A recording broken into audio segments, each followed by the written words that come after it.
Welcome to the DX Today podcast, your daily deep dive into the AI ecosystem. I'm Chris, and joining me as always is Laura. Today we are talking about the week the AI industry started checking identification at the door and what it is going to cost everybody. I have been waiting to talk about this one all week because two completely separate things happened within about 24 hours of each other. And once you put them side by side, the strategy behind both of them snaps into focus immediately. Let's start with the product announcement, because that is the concrete piece. Walk me through what actually shipped, when it shipped, and who is affected by it. And then we can argue about whether it works. On Tuesday, August 18th, 2026, OpenAI launched a dedicated teen version of ChatGPT. It rolled out globally on both the free and the paid personal plans, with full availability in Australia expected by September 8th, and more regions following over the next several weeks. So this is not a limited pilot in one market that gets quietly abandoned in a quarter. That is a global product launch on the flagship consumer Surface, which tells me somebody upstairs decided this was existential rather than optional. The target band is ages 13 to 17, and here's the part that everybody skipped past in the headlines. There are 3 separate ways an account lands in that experience, and only one of them involves the user telling the truth. That is the sentence that should make people sit up. Because if the user is not the one deciding, then something else is deciding for them. And I want to know exactly what that something else is looking at. Signal 1 is the age you enter at signup. Signal 2 is a verified age confirmation, meaning you proved it. Signal 3 is a proprietary age prediction system that infers whether you are over or under 18 from how you actually behave in the product. Okay, let me put on the skeptic hat immediately. Because inference at that scale is a statistical claim, not a fact. What happens to the adult who writes short messages, asks homework-style questions, and gets swept into the teen bucket by mistake? That is precisely the failure mode they designed around, and their answer is unusually blunt. When confidence is low or the information is incomplete, the system takes the safer route and defaults the account into the under 18 experience, then offers adults a verification path to restore full capability. So the default is restriction and the burden of proof falls on the adult. That is a real philosophical choice. And I notice it is the opposite of how almost every consumer technology product has been designed for the last 20 years.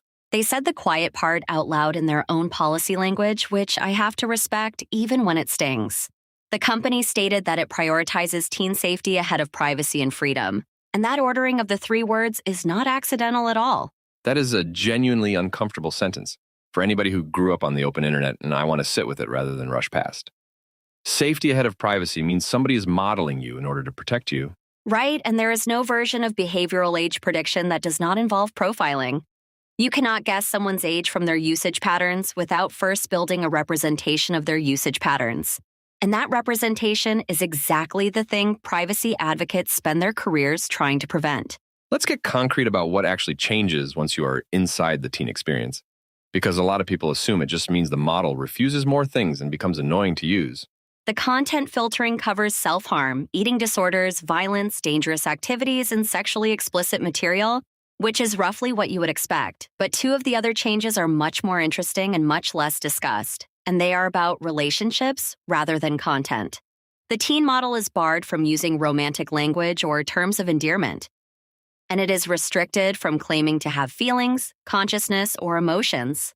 It also increases the frequency of reminders that the person is talking to an artificial system rather than a friend. So they did not just filter the dangerous topics, they deliberately made the product colder.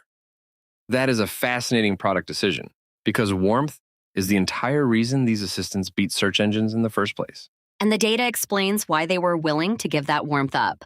Common Sense Media found that nearly 3 in 4 American teenagers have already used AI companions, which means the companionship use case is not hypothetical or fringe. It is the majority behavior. 3 in 4 is the number that reframes the whole story for me.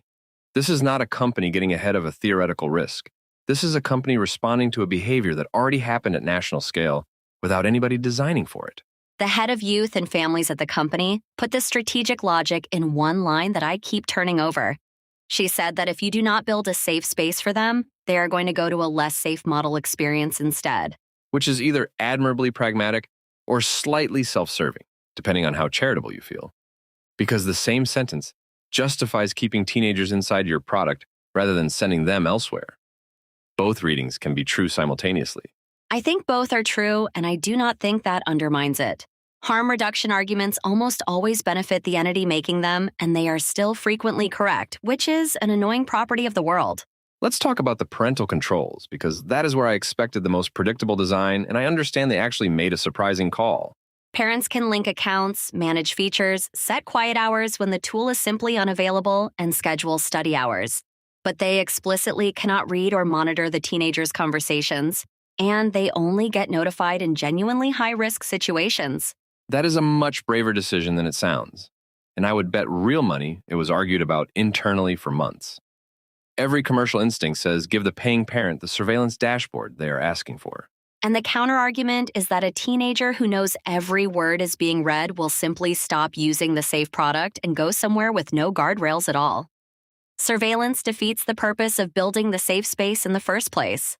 The other feature that caught my eye is the study functionality, which feels like the commercial sweetener that makes the whole restrictive package acceptable to families who might otherwise resist it. Study mode walks a student through a problem using questions and step-by-step explanations, rather than handing over the answer, and it includes quizzes and visual aids. There are even homework reminders that detect when someone is looking for a shortcut. So the product is quietly taking a position in the biggest fight in education right now, which is whether these tools are a tutor or a cheating machine, and they picked tutor and built the enforcement in. They did, and I think that is the most durable part of this launch, because content filters can be circumvented, but a pedagogical stance is baked into how the model responds to a question in the first place. All right, here's where I want to pivot, because none of this happened in a vacuum. There was a courtroom story the very same week, and I do not believe for a second that the timing was coincidental. On the same day the teen product launched, opening statements began in a federal courtroom in Oakland, California, before United States District Judge Yvonne Gonzalez-Rogers in the first state attorney general case against Meta ever to reach an actual jury. Give me the scale of what is sitting behind that single trial, because my understanding is that this is one visible thread pulled from something enormously larger. 29 state attorneys general sued Meta, and 4 of them, California, Colorado, Kentucky, and New Jersey, are the first to trial. Behind that sits a multi-district litigation consolidating 3,137 federal cases across 4 separate tracks. 4 tracks, meaning 4 different categories of plaintiff, all making overlapping claims about the same underlying product decisions. That is a structure designed to survive individual losses, which is what makes it dangerous to defendants. Exactly. The tracks are individual suits from minors and parents, school district suits, the state attorney general cases, and tribal claims.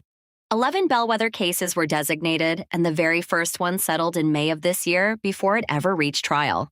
A settlement before the first bellwether verdict tells you something about how the defense reads its own odds, and I think that is the single most informative data point in the entire litigation so far. Here's the legal move that matters for the AI industry, and it has nothing to do with content moderation. The states are not arguing that Meta is liable for what users posted. They are arguing the product itself was defectively designed. And that distinction is everything, because liability for user content runs straight into Section 230, which has protected platforms for decades. Defective design is a completely different body of law that predates the internet entirely. Infinite scroll, photo filters, and the like button are being characterized as engineering choices deliberately calibrated to maximize time on platform, with youth mental health as the accepted cost. There are also claims about collecting data from children under 13 without authorization. How did the states frame it in the room?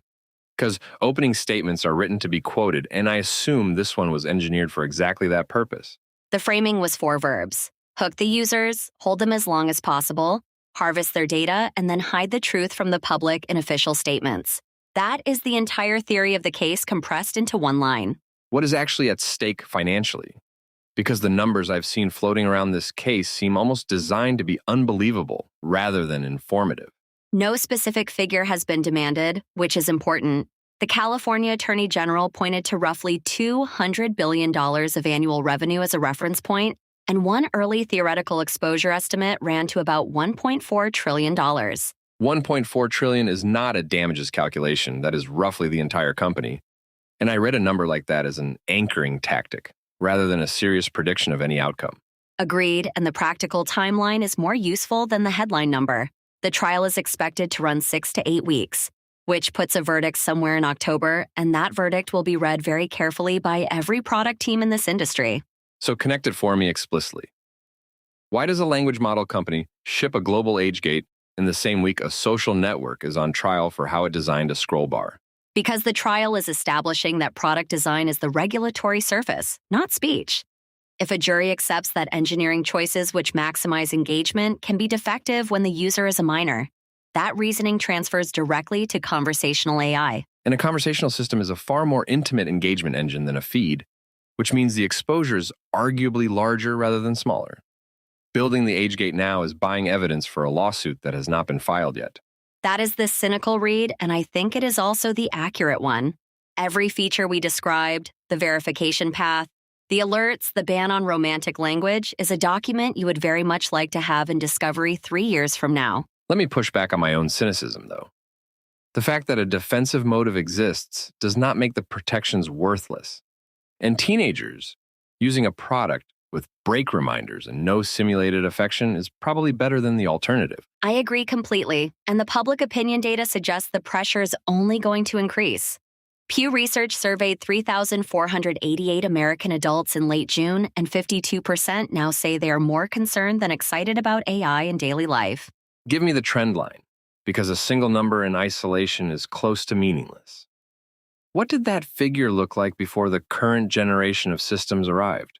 It was 37% concerned back in 2021, so we have gone from roughly a third to an outright majority. Only 9% now say they are more excited than concerned, and 37% report feeling both equally. And I understand the generational breakdown is the genuinely surprising part. Because the conventional assumption has always been that younger users are the enthusiastic early adopters who drag everybody else along. Under 30, 55% are now more concerned than excited, which is the first time that group has crossed a majority. 71% of all adults expect fewer jobs over the next 2 decades, up from 64% in 2024. That inversion is the political fuel behind everything else we discussed today. Because juries are drawn from that population, and so are the legislators writing the next round of age verification statutes. And that is why I would watch the state legislative calendar more closely than the federal one over the next several months. Design liability plus age assurance is a template that copies across state lines very quickly once one version survives a court. So what would actually falsify this strategy? What would make us say a year from now that the age gate approach was the wrong bet rather than the obvious one? 2 things. If misclassification rates for adults turn out to be high enough to drive real users to competitors, the economics break. And if teenagers simply create adult accounts on a different service, then all of this was friction theater with no measurable outcome. For anybody building in this space, the practical takeaway seems to be that you should assume your design decisions are discoverable documents, and that the interface itself is now the thing regulators and juries will examine. That is exactly right, and I would add one more. Write down why you made each choice in plain language at the time you make it, because the reasoning is what protects you, and reconstructed reasoning never sounds credible afterward. It is a strange moment when the most consequential AI story of the week is not about capability at all, but about who is allowed to use the thing and how you prove it. And I would argue that is a sign of a maturing industry rather than a stalling one. The questions have shifted from what the technology can do toward who it is doing it to, which is where every serious technology eventually lands. That's all for today's episode of the DX Today podcast. Thanks for listening, and we'll see you next time.